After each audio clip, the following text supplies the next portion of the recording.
만남 어플 깔아보세요. 저는 다 해결이 됐어요. 즉석 만남 어플 깔아보세요. 깊은 밤 고속버스 안에서 낯선 남자의 손이 제 허벅지 안쪽을 천천히 애무하고 있었습니다. 저는 잠든 척 눈을 감고 있었어요. 하지만 몸은 이미 반응하고 있었죠. 55살에 이런 상황을 겪을 줄 몰랐습니다. 안녕하세요. 오늘은 제가 직접 겪은 충격적인 경험을 들려드릴게요. 19금 회원님들만 끝까지 들어보세요. 이야기 시작 전 구독과 좋아요 부탁드려요. 감사합니다. 제 이름은 김영숙. 올해 55세입니다. 결혼한 지 25년이 흘렀어요. 그동안 성적 욕구는 완전히 포기했다고 생각했죠. 대구에서 서울로 가는 길이었습니다. 대구 출발 서울행 11시 30분 야간 버스입니다. 늦은 시간이라 승객이 많지 않았어요. 지정 좌석 15번 참가 자리였죠. 무거운 여행용 가방을 끌고 버스에 올랐어요. 머리 위 짐칸에 올려놓으려고 하는데 생각보다 무겁더라고요. 혼자 끙끙거리며 가방을 들어 올리려 하는데 팔에 힘이 없어서 잘 안 올라갔어요. 그때였습니다. 도와드릴까요? 뒤에서 들려온 낮고 따뜻한 목소리에 돌아보니 키 큰 남자가 서 있었어요. 50대 후반 정도로 보이는 단정한 모습이었죠. 죄송해요. 너무 무거워서. 괜찮습니다. 그가 자연스럽게 제 가방을 받아들더니 쉽게 짐칸에 올려줬어요. 감사합니다. 정말 고마워요. 천만에요. 혼자 여행하시기 힘드시겠어요? 그의 배려 깊은 말투에 마음이 따뜻해졌어요. 오랜만에 느끼는 남자의 친절함이었어요. 자리 번호를 확인하며 앉는데 그도 바로 옆자리에 앉더라고요. 버스가 출발하자 대화가 시작됐어요. 서울까지 가시나 봐요. 네. 딸아이 보러 가요. 저도요. 아들 만나러 갑니다. 간단한 대화였지만 이상하게 편안했어요. 자녀분 보러 가시나 봐요? 네. 결혼해서 서울에 살고 있어요. 저희 아들도 마찬가지예요. 독립한 지 벌써 5년 됐네요. 그 말에 뭔가 공감이 되었어요. 이분도 자식 다 키운 분이시구나. 결혼은 하셨어요? 네, 25년 됐습니다. 저도요. 27년째네요. 순간 우리 사이에 묘한 공감대가 형성됐어요. 같은 세대의 사람끼리만 아는 그런 분위기였죠. 버스가 출발하고 30분쯤 지나자 차 내 조명이 꺼졌어요. 대부분의 승객들이 잠에 빠져들었습니다. 추우시면 말씀하세요. 에어컨이 너무 세네요. 그분이 배려해주는 말에 마음이 더욱 따뜻해졌어요. 괜찮아요. 감사합니다. 어둠 속에서 그의 존재감이 더욱 따뜻하게 느껴졌어요. 저도 피곤해서 눈을 감았어요. 목을 베개에 기대고 잠들려고 했죠. 그런데 잠시 후 뭔가 이상한 기척이 느껴졌습니다. 그분이 살짝 몸을 기울이는 것 같았어요. 처음엔 그냥 자세를 바꾸는 건가 생각했죠. 하지만 곧 깨달았습니다. 그의 손이 제 쪽으로 조심스럽게 움직이고 있다는 걸요. 설마 심장이 빨라지기 시작했어요. 하지만 저는 여전히 눈을 감고 있었습니다. 그런데 이상했어요. 무서우면서도 기대되는 마음이 들었거든요. 20년 넘게 완전히 포기하고 있던 감정이었어요. 그의 손끝이 제 무릎을 스쳤습니다. 너무 가볍게, 너무 조심스럽게 깨어있다는 걸 들키면 안 돼. 왜 그런 생각이 들었는지 모르겠어요. 소리를 지르거나 손을 뿌리쳐야 했는데 저는 그러지 못했습니다. 오히려 숨소리까지 조심하며 잠든 척을 계속했어요. 20년 넘게 잊고 있던 감각이 깨어나는 느낌이었어요. 그때 그의 낮은 목소리가 귓가에 스쳤어요. 깨어 계시죠? 순간 온몸이 얼어붙었습니다. 깨어 있다는 걸 어떻게 알았을까요? 하지만 저는 여전히 대답하지 않았어요. 눈도 뜨지 않았죠. 괜찮습니다. 아무도 모를 거예요. 그의 손가락이 더욱 깊숙이 들어왔습니다. 이미 충분히 젖어 있는 그곳을 정말 오랫동안 참으셨군요. 몸이 이렇게 솔직할 줄이야. 저는 입술을 깨물며 신음을 참았어요. 하지만 몸은 그의 손길에 완전히 맡겨졌습니다. 여러분, 이것은 정말 시작에 불과했어요. 서울까지 5시간 동안 이 남자가 제게 무엇을 했는지 진짜 충격적인 이야기는 이제부터입니다. 그런데 사실 이 모든 이야기에는 제가 숨기고 있던 비밀이 있었습니다. 결혼한 지 이제 한 25년 됐다고 말씀드렸죠. 남편과 선을 봐서 결혼을 했습니다. 다정한 성격의 깔끔한 외모, 그리고 양가의 경제적인 조건도 어느 정도 일치하고, 그래서 6개월 만에 결혼을 했어요. 결혼하고 나서 주변에서 칭찬이 자자했습니다. 진짜 결혼 잘했다. 결혼을 잘하는 것에 대해서 엄청난 로망이 있었던 저는 늘 어깨가 으쓱했어요. 그럼 너무 잘했으니 나도 그렇게 생각해요. 나한테 더 얼마나 잘해준다고. 이렇게 남들이 보기에는 흠잡을 데 없이 행복한 결혼 생활을 하고 있던 저에게는 남에게는 말 못할 사정이 있었습니다. 남편과 잠자리가 맞지 않았다는 건데요. 처음 몇 년은 괜찮았어요. 신혼이었으니까요. 하지만 아이를 낳고 5년, 10년이 지나면서 남편과의 잠자리가 점점 줄어들기 시작했습니다. 처음에는 한 달에 서너 번 하던 게 한두 번으로 줄고, 나중에는 두세 달에 한 번, 그러다가 지금은 1년에 한두 번 정도만 하게 됐어요. 제가 먼저 요구하면 남편은 항상 피곤하다는 핑계를 댔어요. 회사 일이 바쁘다. 나이가 들어서 그렇다. 요즘 스트레스가 많다. 온갖 핑계를 다 댔죠. 그렇게 20년 넘게 살다 보니 저도 점점 체념하게 됐어요. 이제 우리 나이가 50대인데 뭘 바라겠어. 아이들도 다 컸고 이제는 그냥 동거인처럼 사는 거지. 그렇게 생각하면서 살았어요. 하지만 마음 한편으로는 늘 허전했습니다. 스스로가 느끼기에도 아직 성욕이 있는 편이었거든요. 밤에 혼자 누워있으면 몸이 달아오를 때가 있었어요. 그럴 때마다 혼자 해결하곤 했죠. 55살 나이에 이런 생각을 한다는 게 부끄러웠지만 어쩔 수 없었어요. 그러던 어느 날 우연히 인터넷 커뮤니티에 가입하게 됐습니다. 처음에는 그냥 요리 레시피나 보려고 가입한 건데 자유 게시판에서 비슷한 고민을 가진 분들의 글을 보게 된 거예요. 남편이 20년째 잠자리를 안 해줘서 너무 힘들다. 갱년기인데 오히려 성욕이 더 강해진 것 같다. 이런 글들이었어요. 아, 나만 이런 게 아니구나. 저도 용기를 내서 글을 올렸습니다. 55세 주부입니다. 남편과 25년째 살고 있는데 20년 넘게 거의 부부관계가 없었어요. 이제는 완전히 남남처럼 살고 있습니다. 혹시 저처럼 사는 분 계신가요? 댓글이 엄청 많이 달렸어요. 저도요. 저도 그래요. 우리 집도 똑같아요. 생각보다 많은 분들이 저와 같은 상황이었던 거예요. 그렇게 커뮤니티에서 활동을 자주 하다 보니까 거기서 활동한 다른 분들과도 이제 친분이 쌓이게 된 겁니다. 매번 남편과의 무성의 생활에 대한 고민을 계속하는 저에게 어느 날 어떤 분한테 쪽지가 하나 왔습니다. 사실 저도 비슷한 고민이 있었거든요. 남편이 20년 넘게 저를 거의 안 찾았어요. 근데 이 어플 한번 설치해 보실래요? 여기에서는 연애 같은 거 안 하고 원나잇만 할 수 있어요. 남편한테 걸릴 일도 없답니다.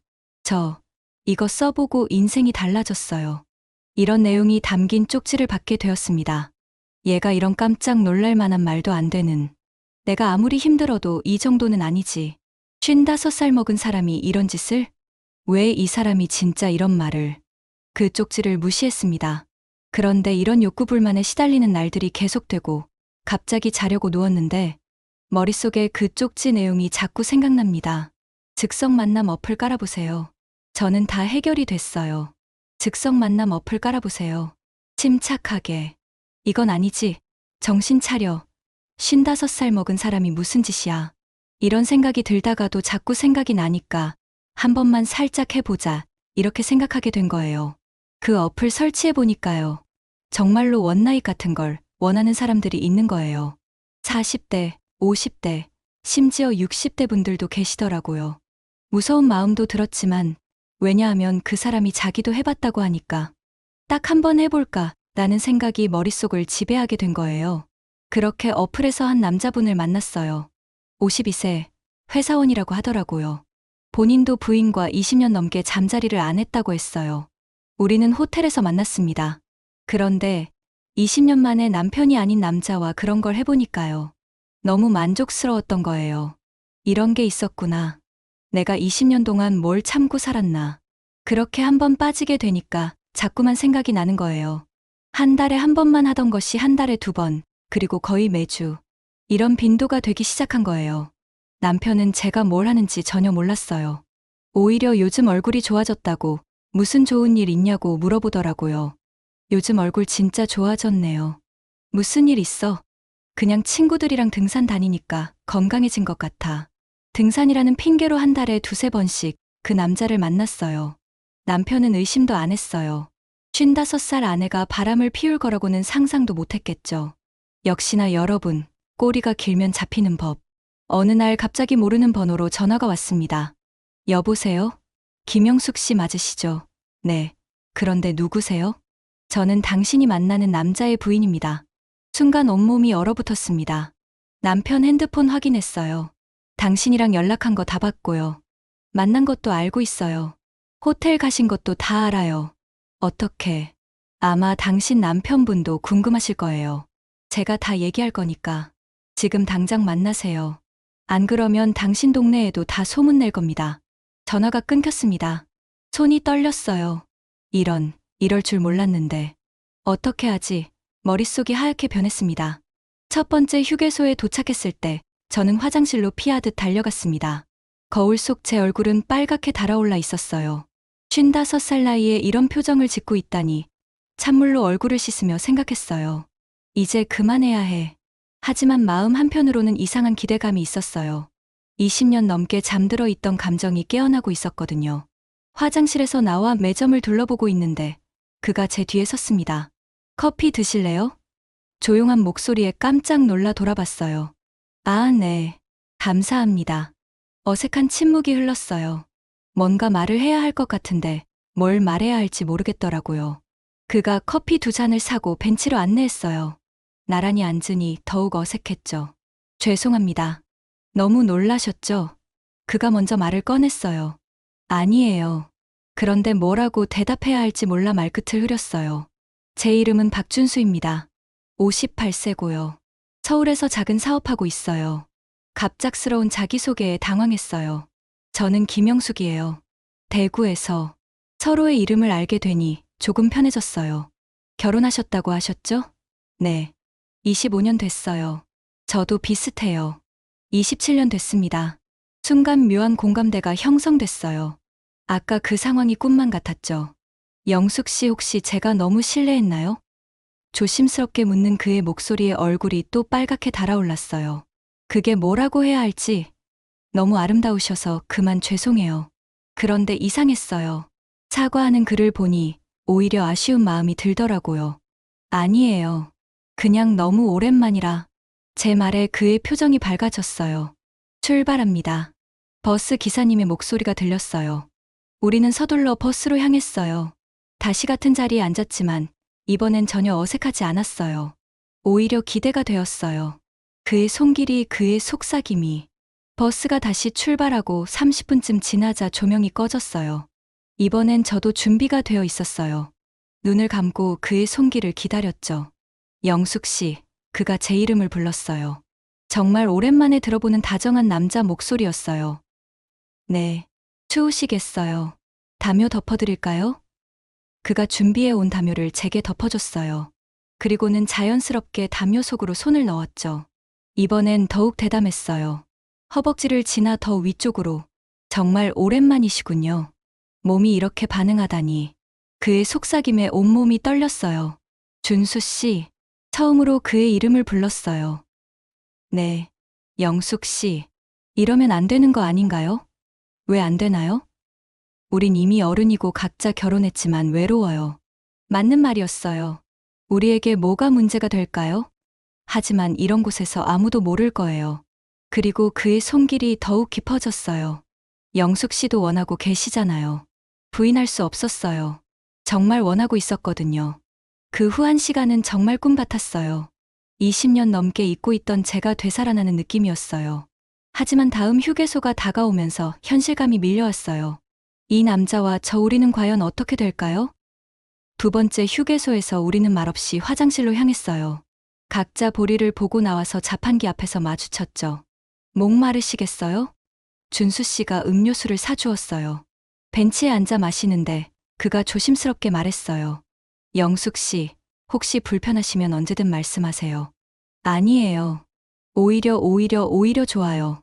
솔직한 고백에 그의 눈빛이 변했어요. 정말 오랜만에 여자로 느껴지는 것 같아요. 제가 먼저 속마음을 털어놨어요. 저도 마찬가지예요. 결혼한 후로 이런 감정 자체를 잊고 살았어요. 특히 20년 넘게요. 우리 이상한 건 아니죠. 왜 이상해요? 우린 어른이고 서로 원하고 있잖아요. 그리고는 제 손을 잡았어요. 따뜻하고 든든했어요. 서울까지 3시간 남았어요. 네. 더 편하게 지내도 될까요? 그의 제안에 가슴이 두근거렸어요. 어떻게요? 뒷자리로 옮겨볼까요? 거기가 더 어둡고 조용해요. 순간 망설여졌어요. 하지만 거부할 이유도 없었죠. 그럴까요? 버스로 돌아가서 우리는 맨 뒷자리로 자리를 옮겼어요. 다른 승객들은 모두 앞쪽에 앉아 있었고 뒷자리는 우리뿐이었어요. 여기가 훨씬 편하네요. 에어컨이 너무 세게 나와서 춥더라고요. 준수 씨가 본인 담요를 저에게도 함께 덮어줬어요. 같이 덮고 계시죠? 추우시겠어요? 자연스럽게 담요 하나를 함께 덮게 됐어요. 버스가 출발하고 조명이 꺼지자 그의 손이 다시 저를 찾아요. 이번엔 훨씬 자유로웠어요. 뒷자리라 아무도 보지 않았거든요.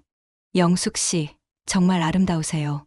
어둠 속에서 들리는 그의 목소리가 더욱 감미로웠어요. 이 나이에 무슨 나이가 뭐가 중요해요? 지금 이 순간이 중요하죠. 그의 말이 맞았어요. 지금 이 순간이 가장 소중했어요. 담요 속에서 우리의 손길은 점점 더 대담해졌어요. 준수 씨는 정말 섬세했어요. 제가 원하는 걸 정확히 알고 있는 것 같았어요. 정말 오랫동안 참으셨군요. 그의 속삭임에 몸이 떨렸어요. 저도 준수 씨를 만져봤어요. 묵직하고 딱딱했어요. 준수 씨도 저도 그래요. 이렇게 떨리는 게 언제인지 우리는 서로의 외로움을 달래주고 있었어요. 담요 속 작은 세상에서 우리만의 시간이 흘러갔어요. 다른 승객들은 모두 잠들었고 버스 기사님도 운전에만 집중하고 있었어요. 영숙 씨, 네. 이 여행이 끝나도 계속 만날 수 있을까요? 갑작스러운 질문에 마음이 복잡해졌어요. 대구와 서울 멀지 않지만 가깝지도 않은 거리. 그리고 우리 둘 다 결혼한 사람이라는 것. 글쎄요. 어떻게 될지 제가 너무 성급했나요? 아니에요. 저도 생각해봤어요. 하지만 현실적으로 쉽지 않잖아요. 그의 손길이 잠시 멈췄어요. 그렇긴 하죠. 하지만 방법이 있을 거예요. 정말 그럴까요? 적어도 시도는 해볼 만하지 않을까요? 그의 말에 희망이 생겼어요. 맞아요. 시도해볼 만해요. 이렇게 설레는 사람을 만났는데, 그럼 연락처라도 주고받을까요? 당연하죠. 우리는 휴대폰 번호를 교환했어요. 그 순간부터 우리 사이에는 묘한 설렘이 더해졌어요.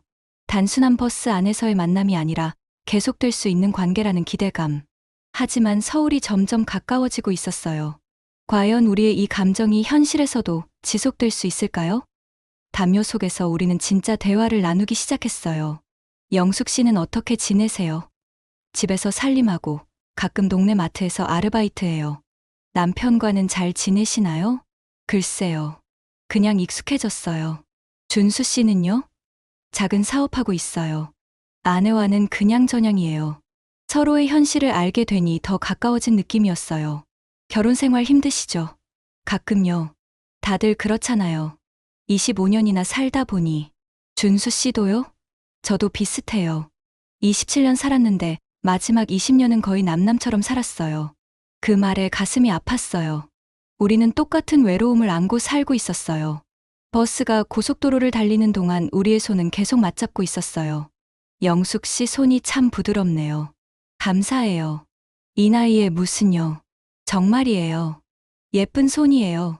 오랜만에 듣는 칭찬에 얼굴이 빨갛게 달아올랐어요. 그의 손가락이 제 손등을 천천히 쓰다듬었어요. 그런데 그 단순한 터치가 이렇게 설렐 줄이야. 준수 씨. 네. 우리 정말 이상해요. 왜요? 이 나이에 이런 기분을 느끼다니. 이상한 게 아니에요. 자연스러운 거죠. 그의 목소리가 더 가까이서 들렸어요. 언제 이렇게 가까이 앉았을까요? 어둠 속에서 그가 제 얼굴 가까이 다가왔어요. 영숙 씨 혹시 제가 키스해도 될까요? 갑작스러운 요청에 심장이 쿵쾅쿵쾅거렸어요. 뒷좌석, 어둠 속에서 우리 둘만의 공간에서 네. 작게 대답하자 그의 입술이 제 입술에 조심스럽게 닿았어요. 55살에 하는 불륜 키스라니. 하지만 이상하지 않았어요. 우리 둘 다 외로운데 뭐가 문제일까요? 부드럽고 따뜻한 키스였어요. 젊었을 때처럼 격정적이지는 않았지만 더 깊고 진중했어요. 우리는 몸을 낮춰 더 가까이 다가갔어요. 고마워요, 영숙 씨. 뭐가요? 이렇게 좋은 시간을 만들어줘서. 저도 고마워요. 20년 넘게 잃어버렸던 제 자신을 찾은 것 같아요. 영숙 씨, 솔직히 말씀드릴게요. 키스 후에 그가 진지하게 말했어요. 네, 말씀하세요. 버스에서 처음 뵙을 때부터 마음이 끌렸어요. 정말요? 네. 뭔가 편안하면서도 따뜻한 느낌이었어요. 제 마음도 같았어요. 처음 봤는데도 낯설지 않았거든요. 저도요. 이상하게 친근한 느낌이었어요. 혹시 운명일까요? 글쎄요. 운명이라는 게 있다면 우리는 서로를 바라보며 웃었어요. 어둠 속에서도 그의 미소가 보였어요. 영숙 씨, 서울에 도착하면 정말 헤어져야 하나요? 제 마음도 똑같았어요. 이렇게 좋은 사람을 만났는데 그냥 보낼 수는 없었죠. 연락은 계속하죠. 그럼 언제 다시 만날 수 있을까요? 다음 주에 또 서울 갈 일이 있어요. 그럼 제가 영숙 씨 만나러 갈까요? 정말요? 네. 핑계 만들면 되죠. 갑자기 가슴이 뛰기 시작했어요. 일주일 후에 다시 만날 수 있다니.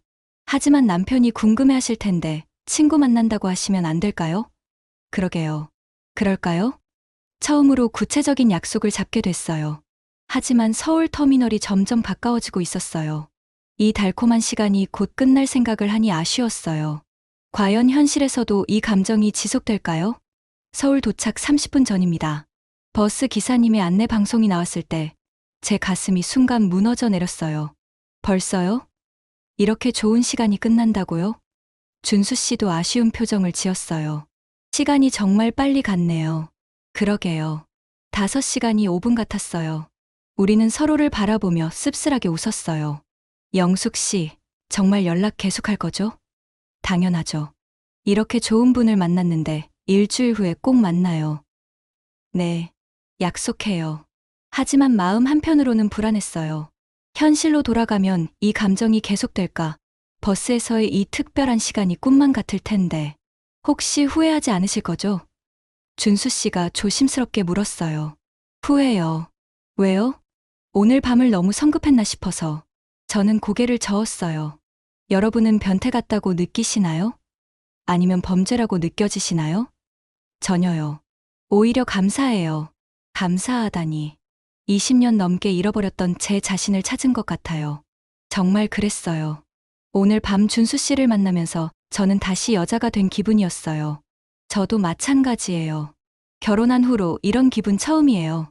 우리는 서로의 손을 꽉 잡았어요. 서울 터미널에 도착합니다. 드디어 도착 안내가 나왔어요.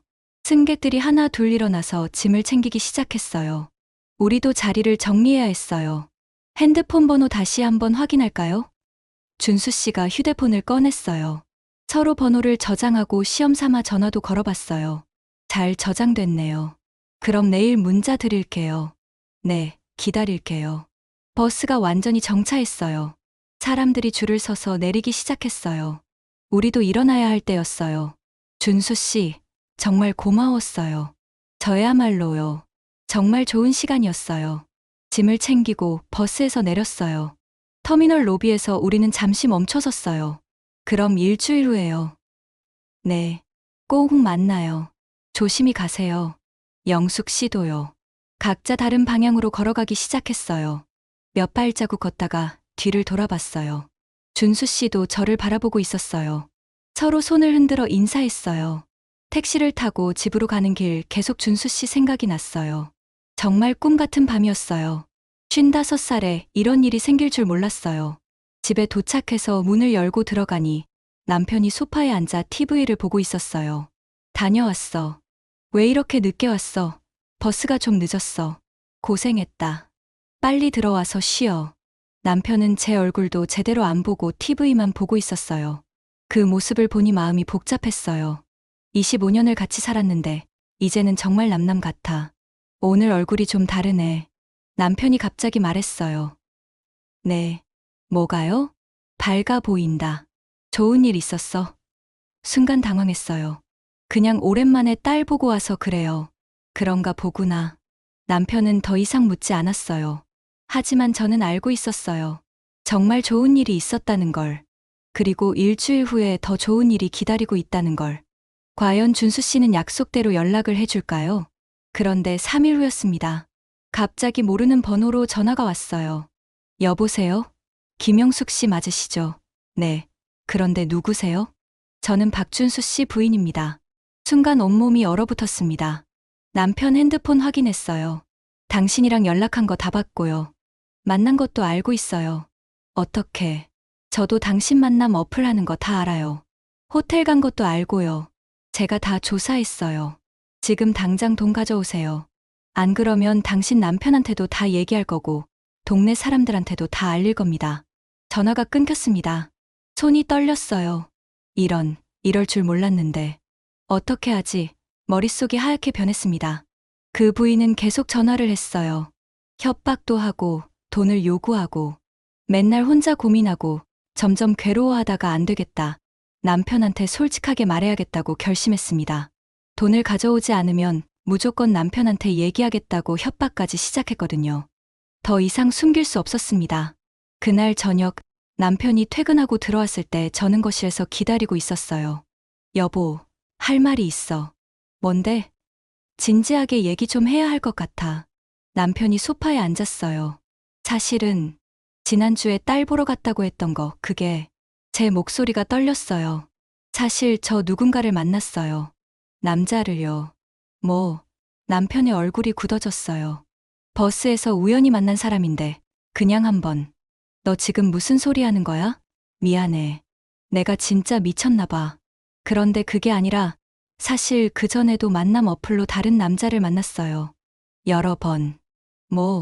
남편의 목소리가 커졌어요. 당신이 지금 무슨 짓을 한 거야? 미안해. 정말 미안해. 하지만 여보, 우리 20년 넘게 제대로 된 부부 생활 안 했잖아요. 그게 이유가 돼? 당신이 바람을 피워도 된다는 이유가.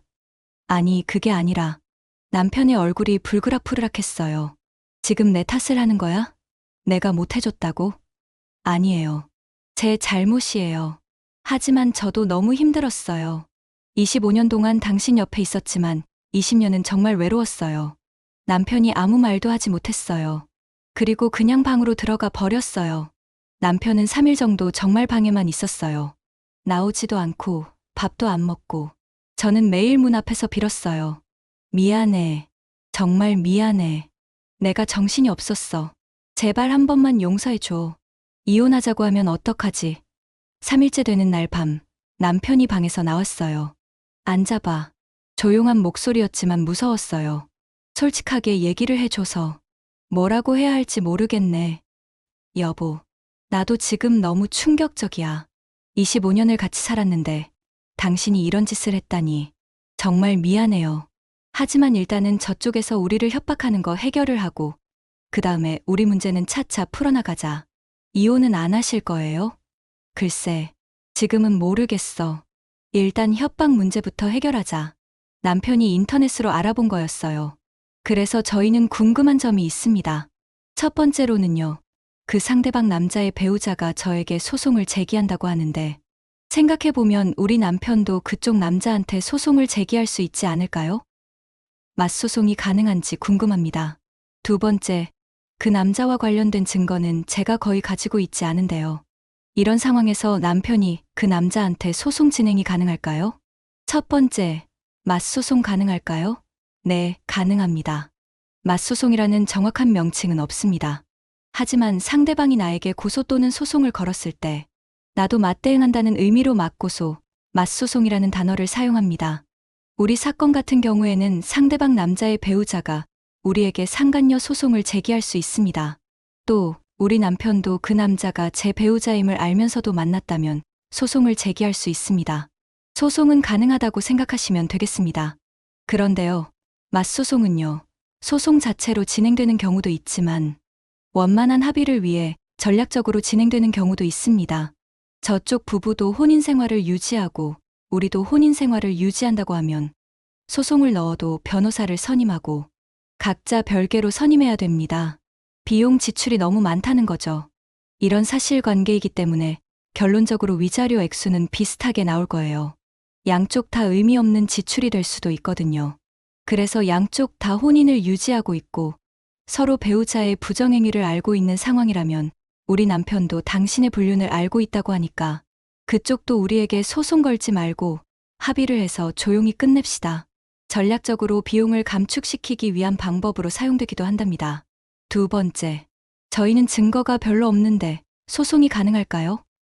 제가 설명을 쉽게 하기 위해서 그 부인이 저한테 하는 소송을 A라고 하고 우리 남편이 그 남자한테 하는 소송을 B라고 하겠습니다.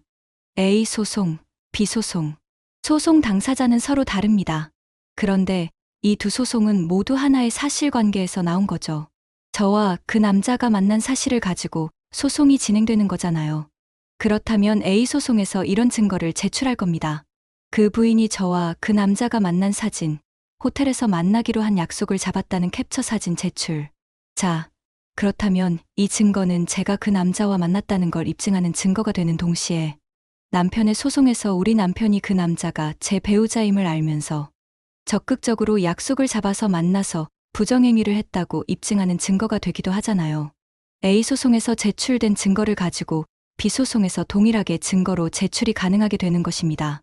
그래서 지금 당장 증거가 없어도 상대방이 증거를 가지고 있고 그걸로 소송에서 제출한다면 그 증거를 활용해서 맞소송이 진행이 가능합니다. 결국 저희는 그 부인과 만나서 합의를 했습니다. 양쪽 다 소송하지 않기로, 위자료도 서로 주고받지 않기로, 조용히 이 일을 덮기로 했어요. 그 부인도 남편과 이혼하고 싶지 않았던 거예요. 저희처럼요. 그리고 남편과 저는 다시 시작하기로 했습니다. 쉽지 않았어요. 남편은 계속 화가 나 있었고 저를 쳐다보지도 않았어요. 하지만 이혼은 하지 않겠다고 했어요. 25년을 같이 산 세월이 있으니까요. 남편이 병원에 가서 검사도 받았어요. 정말로 호르몬 문제가 있더라고요. 그동안 알고도 말 안 한 거였어요. 부끄러워서. 이제는 약도 먹고 상담도 받기 시작했어요. 저도 심리 상담을 받으러 다니고 있고요. 쉽지 않아요. 매일매일이 전쟁 같아요. 하지만 포기하지 않기로 했어요. 우리 결혼을 지키기로 했으니까요. 아직도 남편은 저를 완전히 용서하지 못했어요. 하지만 노력하고 있어요. 둘 다요. 여러분, 만남 어플. 정말 조심하세요. 저는 한순간의 실수로 모든 걸 잃을 뻔했어요. 25년 결혼 생활이 한순간에 무너질 뻔했어요. 지금도 후회하고 있고 남편에게 너무 미안해요. 20년 넘게 리스 부부로 살면서 성적 욕구 때문에 힘들다면 어플 같은 걸로 해결하려 하지 마세요. 남편과 솔직하게 대화하세요. 병원에 가세요. 상담을 받으세요. 제가 처음부터 그랬어야 했던 것처럼요. 저는 20년 넘게 참다가 결국 잘못된 선택을 했어요. 하지만 여러분은 그러지 마세요. 우리 나이 50대, 아직 늦지 않았어요. 제대로 된 해결 방법을 찾으세요. 이 이야기가 여러분께 교훈이 되었으면 좋겠어요. 한순간의 충동이 평생의 후회가 될 수 있다는 걸 잊지 마세요. 특히 우리처럼 오래 결혼 생활을 한 부부일수록 더 조심해야 해요. 오늘 영상이 도움이 되셨다면 구독과 좋아요, 알림 설정해 주시고요. 비슷한 고민이 있으시다면 혼자 끙끙 앓지 마시고 전문가의 도움을 받으세요. 부부 상담도 받아보시고요. 제 실수가 여러분에게는 반면 교사가 되길 바랍니다. 감사합니다.